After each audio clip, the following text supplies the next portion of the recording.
El tema que nos reúne en esta segunda parte de la presentación que se ha realizado ahora en la mañana se centra en un factor que es también muy relevante porque intenta recoger qué experiencias desde el sector privado, desde la empresa y cualquier organización con o sin fines de lucro podemos tener para llevar adelante esta salida, esta búsqueda de soluciones. Y precisamente el panel, como ya se ha anunciado, se va a centrar fundamentalmente en el tema de la integridad. Si la cultura de la calidad es un marco, un paso esencial, la integridad es parte de ese complemento sobre el que debemos continuar andando. Y en este caso, la integridad como factor de productividad y el compromiso del sector privado contra la corrupción. Todo esto en el marco del sistema antisoborno que se ha venido planteando y reforzando, como lo es sin duda también la norma técnica ISO 37001. Por tanto, vamos a escuchar la presentación de quienes nos acompañan esta mañana a manera de panelistas para compartir experiencias y luego también contar con el punto de vista de Walter Albán. Vamos a comenzar entonces con Elena Conterro Martinelli, que como sabemos es presidenta de la Sociedad Nacional de Pesquería, pero ha sido también alta funcionaria en el Ejecutivo y tiene una visión importante tanto del sector privado como público. Elena, adelante. Muchas gracias. Bueno, luego de ver este panorama tan sombrío que nos relata Walter, creo que el reto, sin duda, es pensar para adelante cuáles son las prioridades, porque los problemas son múltiples, ¿no? Como bien lo ha relatado Walter, a todo nivel, la policía, la fiscalía, el Poder Judicial, a nivel de las reglas de los congresistas, a nivel del sistema de control, en fin, son múltiples, digamos, los frentes a abordar. Para mí el tema medular es la impunidad. O sea, creo que eso es el eje que debe guiar nuestra acción. Y justo recordaba, hace, si no me equivoco, 10 años, hice una investigación justamente para Proética, para construir un sistema de control para gobiernos regionales. Y que justamente se hizo, además, entrevistas a profundidad, deben haber sido como 500 entrevistas, con trabajo de campo, 10 departamentos. Y claro, y además esa era la percepción de los entrevistados. O sea, el problema principal es la impunidad. Y eso creo que es lo que tenemos que atacar. Y ahí, digamos, dado ese eje, dos temas quisiera comentar. Uno es el Sistema Nacional de Control. Necesitamos que el Sistema Nacional de Control se centre en el dolo. O sea, que no esté mirando de que por qué faltó este informe, que por qué pasó este sello, que por qué tal cosa. Yo tengo, por ejemplo, 2 juicios, felizmente no de cuando fui ministra, pero sí otros cargos públicos, y que hoy en día volvería a tomar la misma decisión. Y se aseguro que se los cuento, pero no da el tiempo, me darían la razón. Y claro, ahí estoy ya en juicios, ¿no? Y claro, Contraloría con informes que faltó, que por qué, digamos, cosas realmente absurdas, ¿no? Que más allá de desanimar a muchos a entrar al sector público, ¿no? Frena, digamos, la toma de decisiones, obstaculiza a la par que se le escapan los elefantes, ¿no? Porque todos sabemos de casos flagrantes, de delitos, de corrupción, ¿no? Que no son atendidos. El caso de Ancash, ¿no? Si no es por Fiorella Nolasco que sale a denunciar la muerte del padre y los abusos, digamos, de Álvarez, de repente seguiría, digamos, con los mismos problemas que tenemos. Entonces, realmente, insisto, la impunidad es clave. Frente a ello, necesitamos que el Sistema Nacional de Control se enfoque ahí, que no esté fijándose en el proceso. O sea, la mejora de procesos es para prevenir el delito, no al revés, ¿no? Entonces necesitamos que se fije, digamos, en el tema del dolo, y creo que es una luz de esperanza, sin duda, que hayan nombrado el día de ayer a Nelson Chá, que es un profesional intachable y de primera, y que creo que va a llevar a buen norte a la Contraloría. Y lo segundo que quisiera enfocarme es en el tema del Poder Judicial, ¿no? Y dentro del Poder Judicial, el rol de la OCMA y también del Consejo Nacional de la Magistratura.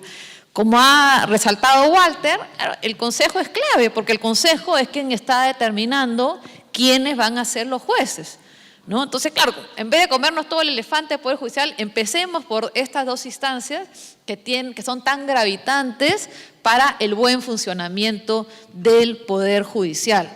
Y el tema de la OCMA también, porque la OCMA finalmente es la única instancia que tenemos los ciudadanos que sentimos que ha habido arbitrariedad, entonces a la cual podemos recurrir para denunciar esa arbitrariedad y buscar que realmente se sancione a los jueces. Yo les cuento un caso, nosotros como Sociedad Nacional de Pesquería, que combatimos la entrega de permisos irregulares vía judicial, y bueno, aparte de la labor en las instancias correspondientes, donde muchas veces los jueces no nos quieren admitir como parte, ¿no? Porque está el produce y está el administrado y no nos dejan, pero igualito estamos ahí metiéndonos. Pero quejamos a los jueces, digamos, que tienen actuaciones irregulares, ¿no? Y ya creo que ya los jueces saben, ¿no? Que nosotros ya por norma los vamos a quejar. Y bueno, más allá de muchas peripecias, se logró una sentencia contra una jueza que se declaró falta grave, ¿no? Esa falta grave, la mínima sanción se le puso porque era del 10% de su sueldo, pero ¿qué fue lo peor? Esta jueza presenta una acción de amparo contra esta resolución de la máxima instancia de la OCMA. Y hoy día está su colega, el que se sienta pues a la oficina contigua, con el que le almuerza seguramente, está viendo su amparo, ¿no? Respecto de la máxima sanción de la OCMA. Entonces, claro, realmente es como, uno ahí no ve, digamos, ninguna vía de solución, porque la OCMA, que debería ser, si no la dotamos de eficacia, digamos, y creo que también hay que darle otro arreglo institucional, porque no pueden ser los propios jueces, digamos, que luego rotan ellos de un lado a OCMA, hoy estoy en la OCMA y mañana estoy al frente haciendo labor jurisdiccional. Entonces, realmente no está bien diseñado para, digamos, prevenir, digamos, y que realmente haya justicia. Entonces, insisto, creo que hay que atacar la impunidad y dentro de ello hay que hacer que el Sistema Nacional de Control se centre en el dolo y no las faltas administrativas. Y segundo, hay que atacar en el Poder Judicial el tema del Consejo Nacional de la Magistratura y de la OCMA. Gracias, Elena. Luego vamos a tener oportunidad de una segunda ronda de participación y además para incidir en estos aspectos que comienzan a desgranarse luego de la exposición que presentara Walter Albán. Vamos a darle la voz entonces a Teresa Tovar. Ella es presidenta del Comité de Compliance de la Cámara de Comercio Americana del Perú. Sin duda la lucha contra la impunidad es una piedra angular, pero hay otras más. Adelante, Teresa. Gracias, Pedro. Buenos días con todos. Bueno, felicitaciones al INACAL por su segundo aniversario, agradeciendo la invitación de la presidenta ejecutiva, la señora Rocío Barrios, a este panel tan interesante. Escuchar la ponencia de Walter y los comentarios de Elena han sido muy enriquecedores.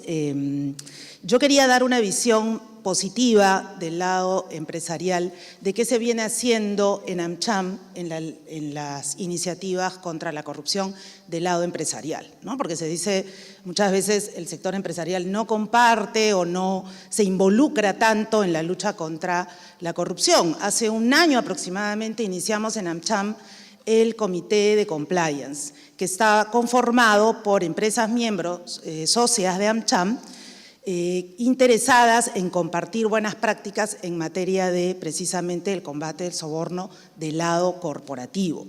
Y para que vean la importancia creciente que va adquiriendo este tema del lado empresarial, les puedo comentar que empezamos siendo 21 miembros, 21 empresas miembros, entre ellas, por supuesto, están las empresas más grandes e importantes del Perú, como Alicor, Telefónica, Ferreiros, otras más. A la fecha somos 34 miembros, con 3 miembros invitados temporalmente con la posibilidad de convertirse, por no ser socios aún, en miembros permanentes, ¿no? Entonces, casi en un año casi que hemos duplicado la cantidad de empresas interesadas en ser parte de la lucha anticorrupción. ¿Por qué? Porque hay empresas que sí quieren que hayan buenas prácticas, que no están dispuestas al soborno, que no están dispuestas a que sus empleados, sus gerentes, sus funcionarios se vean involucrados en este tipo de actos y quieren distinguirse del resto, de aquellas que no comparten estas prácticas. Hemos participado como AmCham, junto con la Sociedad de Industrias, que está acá presente, en el comité técnico normativo de integridad que elaboró la norma técnica ISO 37001. Entre los propósitos que tiene el Comité de Compliance de AmCham, que me honro en presidir, está el no solamente difundir buenas prácticas entre las empresas, sino hacia la sociedad. En febrero, en el verano, hicimos un seminario, contó con la presencia de la señora ministra de Justicia, con una asistencia récord, difundiendo precisamente la existencia del comité y el deseo de que se involucren más empresas en esta iniciativa. Y hemos querido ciertamente copiar, porque no es una idea original, hemos querido copiar iniciativas, por ejemplo, de la International Chamber of Commerce, que tiene una comisión anticorrupción, o de la iniciativa de Alianza contra la Corrupción, PASI por sus siglas en inglés, que está conformada por CEOs de las empresas miembros del World Economic Forum. Entonces, hay ya iniciativas a nivel mundial, nosotros a nivel local ya sabemos de por lo menos un gremio más que están interesados en también tener un comité de compliance que, como repito, no solamente sea un mecanismo para generar buenas prácticas al interior del sector empresarial, sino también contribuir con la sociedad y colaborar con el Estado, ¿no? Es muy importante que el Estado tenga el feedback, la retroalimentación del sector empresarial privado al momento de adoptar políticas anticorrupción. Y ciertamente si el sector privado que está interesado en asumir las mejores prácticas se alía con el Estado en esta materia, creo que eso va a ser beneficioso. Y ciertamente el ISO, la norma ISO 37001 es un hito, ¿no? Porque nos pone a nosotros en la capacidad de estar a nivel o el mismo estándar que los países más desarrollados. Si queremos competitividad como país, si el sector empresarial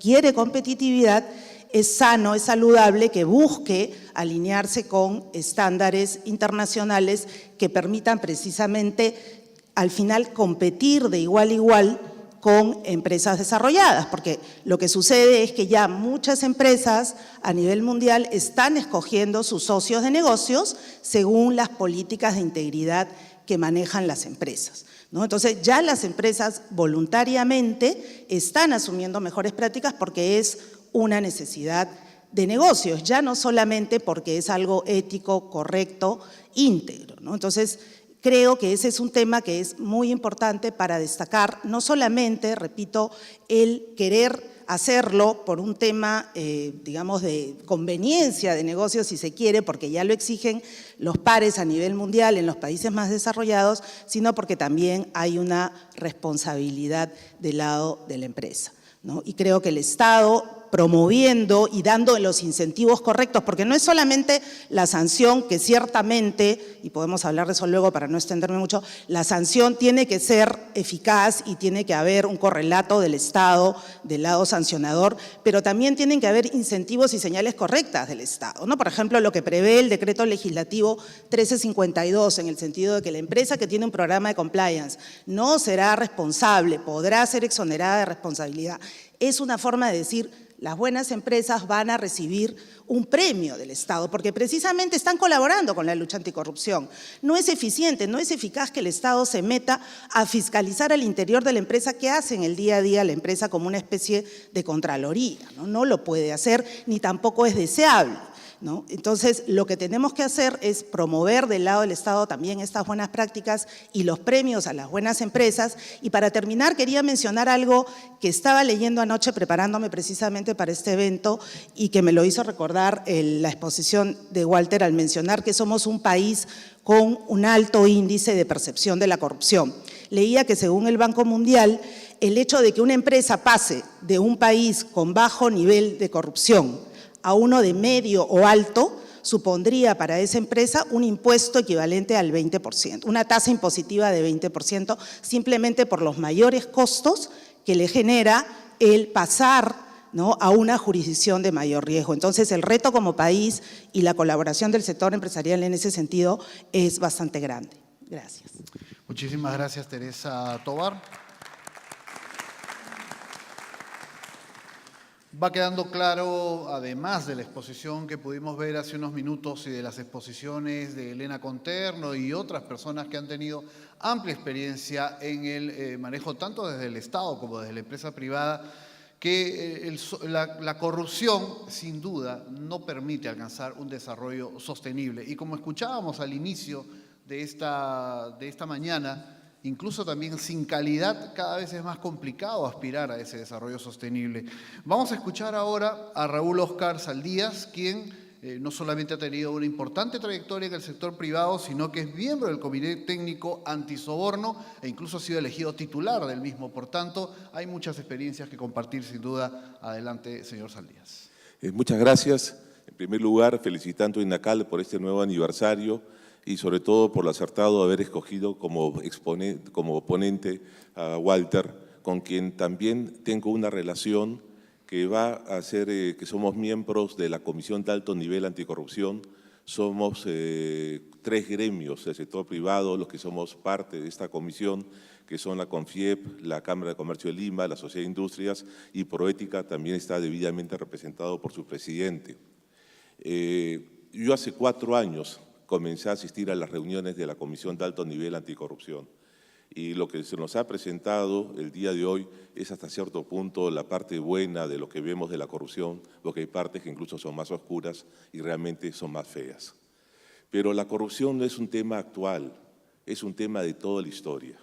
Si a alguno le gusta la literatura y ha leído la Divina Comedia de Dante Alighieri, se va a encontrar en el tránsito de Dante a través de los círculos del infierno. A los que les gusta el cine, el año pasado pudieron ver la película Inferno de Dan Brown con Tom Hanks, en que también se hablaba de los círculos del infierno.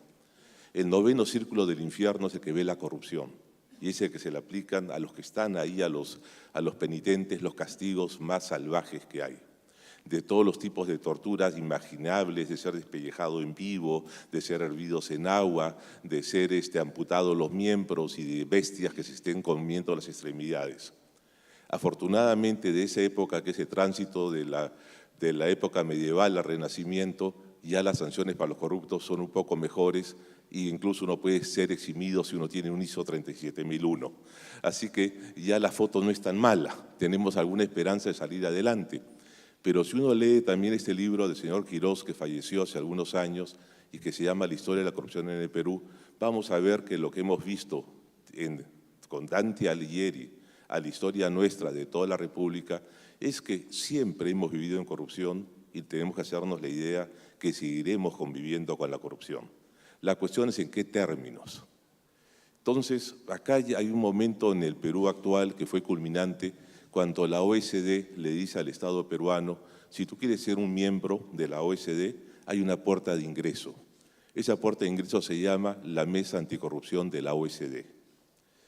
Particularmente yo tuve la oportunidad de acompañar a un ministro de Justicia a una reunión en la OECD y fui como representante del sector privado del Perú para llevar la experiencia a nuestros otros compañeros de lo que significaba ser miembro de la OECD y poder ingresar a través de la puerta que la OECD nos había indicado.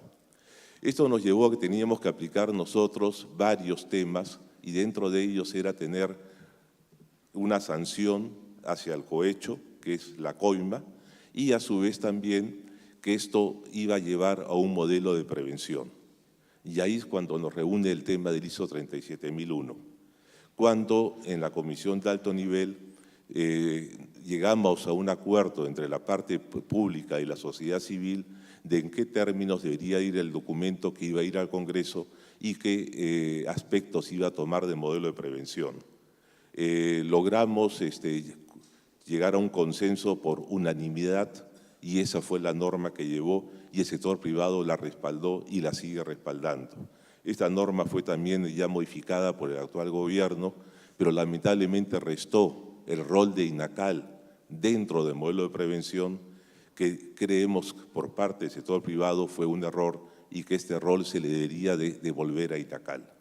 Y es que ya no solamente se trate del modelo o de la norma, digamos, peruana, que en este caso adoptada la 37001 y la 19.600 que está en trámite, sino que se abre a cualquier modelo de prevención y eso en el Perú no va a ser un tema muy cómodo en un país donde lo que campea es la informalidad y en otros países del mundo los modelos informales de prevención empezando por Chile, que es un país mucho menos corrupto por nosotros, fue motivo de grandes estafas.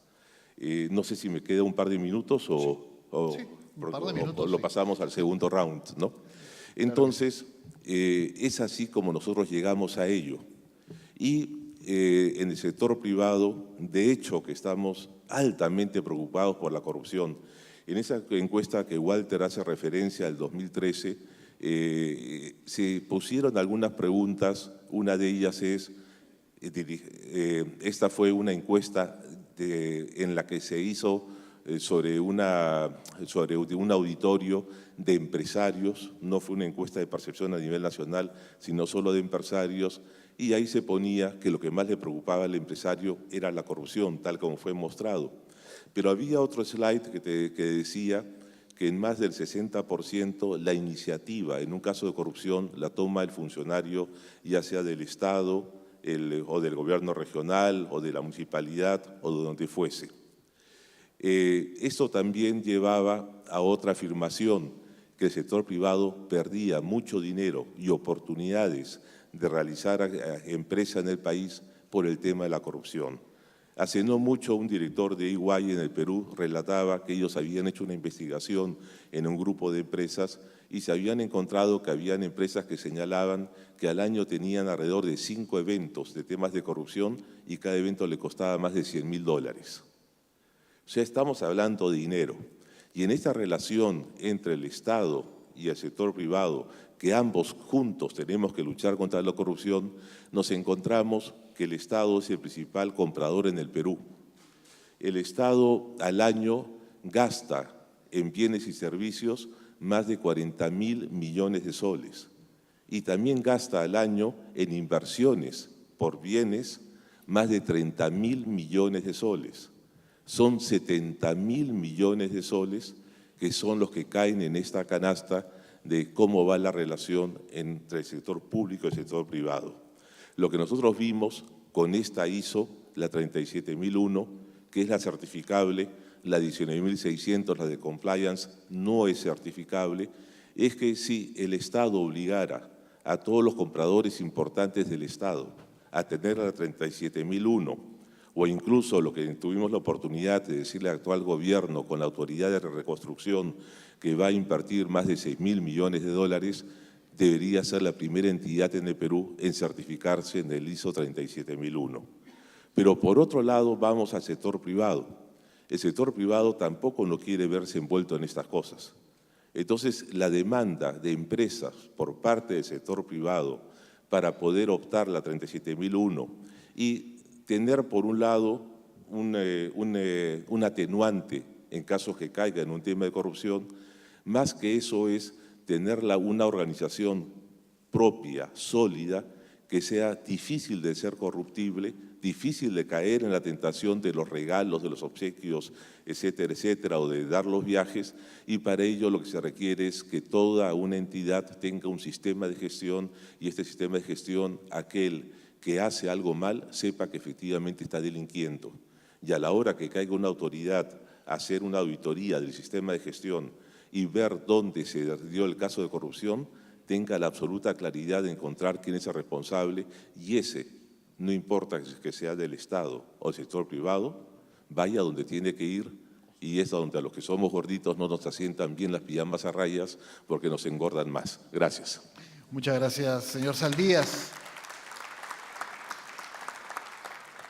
Vamos a volver con Walter Albán para cerrar esta primera ronda de comentarios de ponentes, pero es relevante resaltar el rol que está dispuesto a jugar el sector privado. En todo esquema de corrupción, como bien ha planteado el doctor Albán, existe el corruptor y el corrompido. Y en ese ajedrez malévolo, negativo si se quiere, es importante encontrar los espacios para precisamente neutralizar esas costumbres que nos han ido acompañando durante tanto tiempo. Por tanto, nuevamente Walter Albán, ¿qué nos puede comentar sobre lo que venimos discutiendo?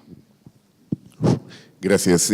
Sí, rápidamente para hacer más ágil esto, pero primero decir que coincido por completo con lo que se ha señalado. Lo que decía Elena me parece clave, ¿no? Es decir, la impunidad es una cuestión que nos ha marcado lamentablemente muy fuerte en el país, y esto es parte de la desesperanza que veíamos que sale en las encuestas de la gente. Ahora, sin embargo, enfatizando que la impunidad hay que combatirla a como dé lugar, yo quisiera recordar de que cuando cae el régimen de Alberto Fujimori, precisamente algo que pudo avanzarse significativamente, por lo menos, fue el tema de la impunidad, porque se llegó a establecer, digamos, se procesó a mucha gente que era responsable de graves delitos de corrupción y se llegó incluso a sancionar. El propio expresidente está en este momento, digamos, se discute lo de su indulto, pero hubo un proceso judicial.